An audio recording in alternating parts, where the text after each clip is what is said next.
This section that we are going to see now is called Tattvavivekah Prakaram. It is the discriminative knowledge of the truth. We're going to see this section. So the mode of discrimination or inquiry is where the word viveka comes in. Viveka comes in when it comes from the Sanskrit root which means to separate. So you're separating two things from, two things into one separate thing. And how you're separating it is separation through the power of intellect. The intellect has been given to you to distinguish one thing from another. The power of the intellect to discriminate between objects, people, situations, concepts in the world. Although we use this power in a wrong way many times. This power of discrimination we use very wrongly at times as human beings. How do we do it?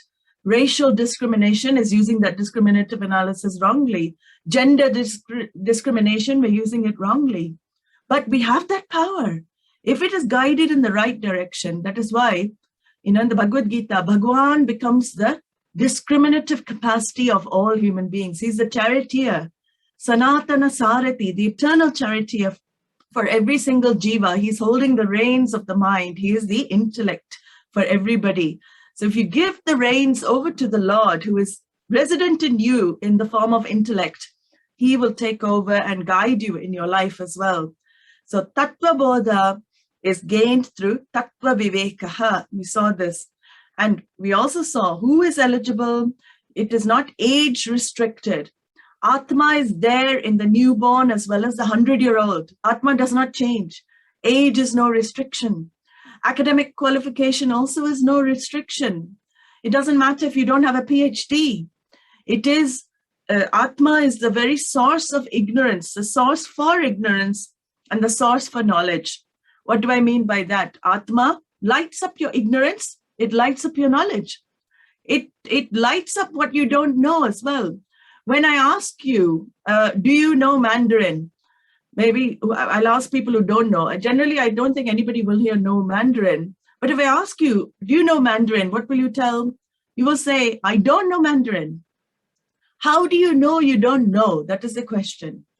How do you know you don't know Mandarin? Atma lights up your ignorance. You know you don't know because Atma lights up your ignorance. It lights up knowledge. So academic qualification is not a basis for Atma Jnanam.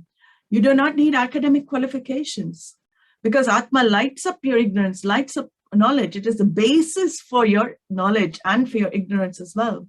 You don't need gender qualification. We don't need, although many people think Shastra is very male orientated, it is not. We have many, many female saints and sages who have taught Vedanta from Rig Veda itself, more than 30 plus women who have taken initiation into even the sacred thread, Gayatri Mantra.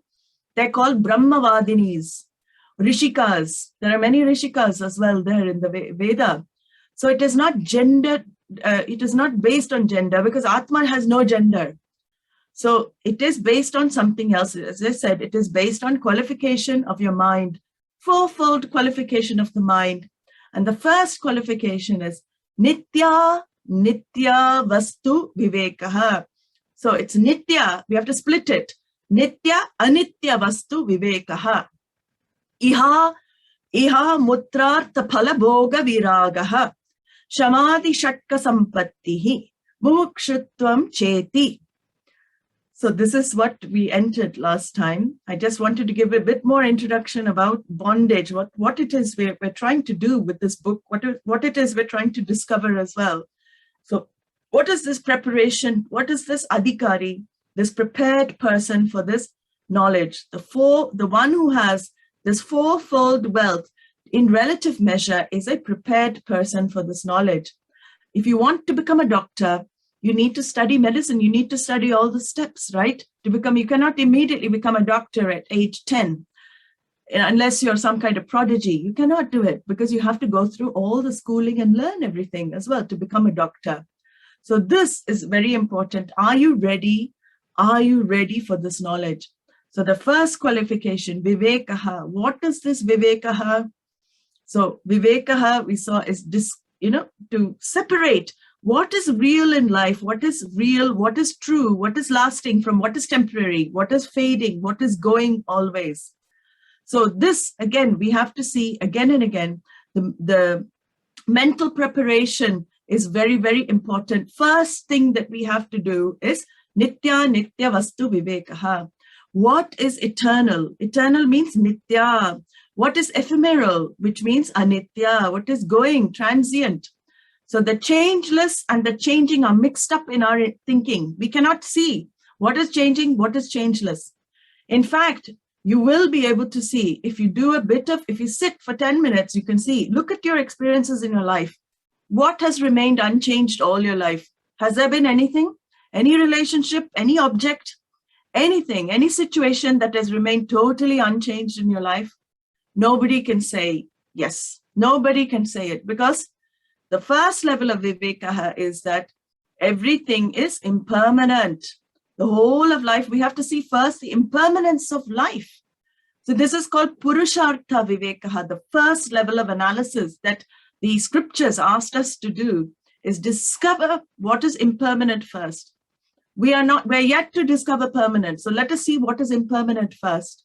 Especially during COVID crisis, all of this being highlighted, what is impermanent. So we have to see, we are seeking secure in the insecure. Life, is always gathering crutches constantly. We keep getting more crutches. We keep limping with crutches. We drop the old crutches. Even if we drop the old crutches, what do? We seek new crutches. Seeing this, understanding, understanding this is what is called vivekaha.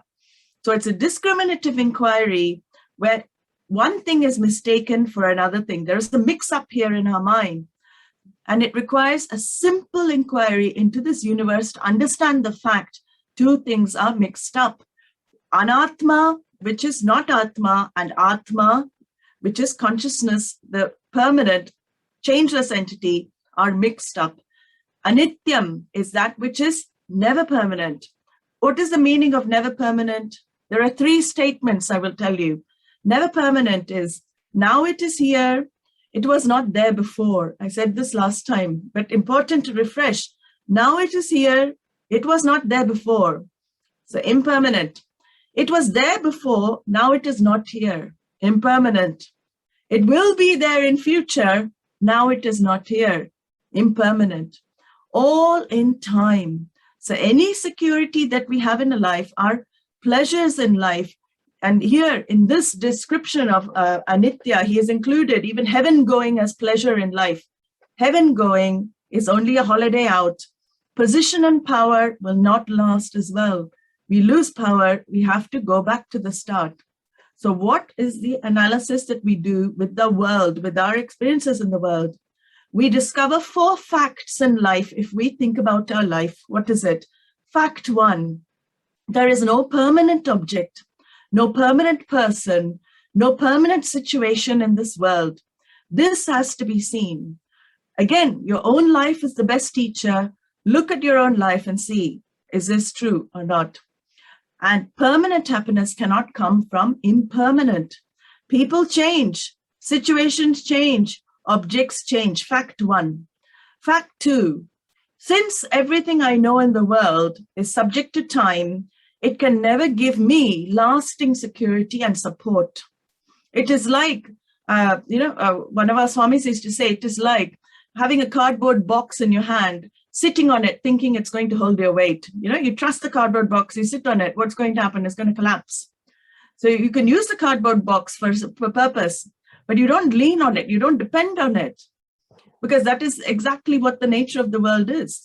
If you lean on it, it has the tendency to collapse. And that is where you're going to get, again, the third fact is what? If I expect permanent security and support from the impermanent world, if I expect, that word expect is very, very important. If I expect permanent security and support from the impermanent world, I am headed for disappointment and disappointment in life. Disappointment after disappointment will be my lot in life, because you can never expect that permanence from what is impermanent. When this third fact is known, actually, You will really feel much freer because you won't put your investment in external things anymore. When you understand and assimilate that it is your expectation as leading to your disappointment, it is not the world. We cannot blame the world for our disappointments. You have placed your expectation on the world to give you what it cannot. So who is to blame? It is your own mind that is projecting. Your own mind is to blame. It is not the world. So the nature of the world is changing. Nature of the world is insecure. Don't place your investment, your security in that changing nature of the world. So fact 3, what is after vichara, after inquiry, what do I understand? Never depend on the world. Never rely upon the world for lasting security and support. The world includes people. It includes situations. It includes objects. Always understand, enjoy things as they last. That is the very intelligent way to live. We're not saying don't enjoy things. That is fact 4, actually. The world is there for a reason. There is a reason for the world. It is given to us, but we have to be very clever in how we deal with the world. So you will not have, if you understand this third fact, you will not have wrong expectations of the world from the world to give you. Your mistaken projection onto the world is what gives you sorrow and disappointment. The world cannot give you what you want. This is fact 3. It is anityam. So what we're doing now is the inquiry. Nitya vastu vivekah we're doing together here in this class. Fact 4. Yet the world should not be rejected as useless. The problem is, after hearing the first 3 facts, some people will get disgusted. Oh, what useless, this world. It's all anitya. What use is it? I don't want anything to do with it. Let's leave this world. That is also not what Shastra is saying. It has a purpose. You have to be in this world. You recognize that this anityatvam of the world, but nothing is defective in Lord's creation. So the Lord has not put this world here just for us to reject the world. That is useless. Why would he do that? It is not that reason. He has put this world in front of us for a reason. He has given this world and the people that we have to face on a day-to-day basis for a reason. What is that? He has said, the Shastras clearly says, the whole world is your school. Life, the school of life. Life is your school. The world is there for you to learn your lessons in life, not college and other schools. That is different. That's worldly knowledge. The world is given for you to grow, to mature. Everybody's world. Everybody has different experiences they have to go through in their lives. Not everybody's is the same. Why? Because Bhagavan knows what each jiva has to go through for that jiva to grow. How wonderful. He knows past, present, future of every single thing on this planet. So what you are given at a particular time is the best for you to grow spiritually. It may not make you grow materially. So you have to be careful here.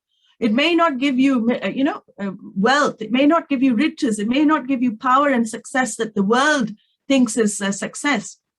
But whatever Bhagavan gives you is not wrong. It is perfect. Any karma phalam, you should have that shraddha, have that faith. Whatever karma phalam you're getting in your life, however unpleasant, is the best for you in that moment, for you to grow. It is a school of life. The world is your school. These life lessons we have to learn are there to create a certain maturity in the mind of everybody.